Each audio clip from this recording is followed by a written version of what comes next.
پاش دەستگیرکردنی سەرۆکی ڤەنزوێلا و ڕفاندنی سەرۆکی ئەمریکا هەڕەشە لە سەرۆکی وڵاتانی دیکەی ناوچەکە دەکات و هۆشداریان پێدەدات لەوەی نابێت پێچەوانەی بەرژەوەندیەکانی ئەمریکا هەنگاو بنێن. دەستگایەکی تایبەتی توێژینەوەش دەڵێت ئەمریکا نەوتی ڤەنزوێلای دەوێت.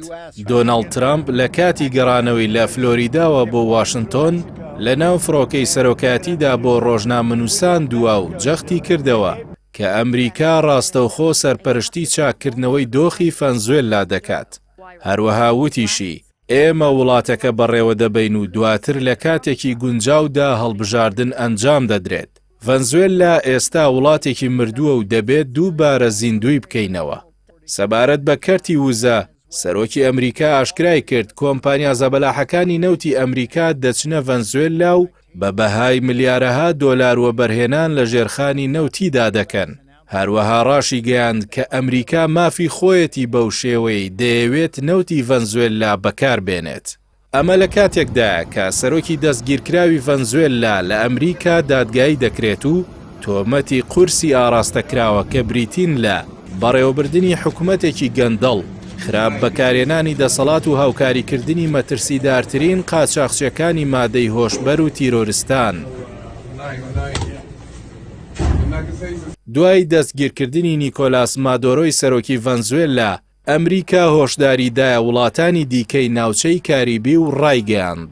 کوبا، کۆلۆمبیا و مەکسیک دەبێت هۆشیار بن و کاتی زۆریان نەماوە.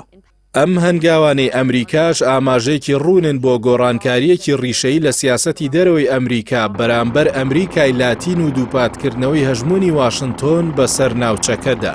ئەوەش لە سیاسەتی دەرەکی ئەمریکادا بەڕوونی هەستی پێدەکرێت کە دەیەوێت هەژمونی ئابووری و سیاسی و سەربازی خۆی لەسەر وڵاتانی نەیاری لە ئەمریکای لاتین و دەریای کاریبی بسەپێنێت و لەگەڵەوەشدا دەرگای یەدەگی نەوت و وزەی ئەو وڵاتانە بەڕووی ئەمریکادا بکرێتەوە.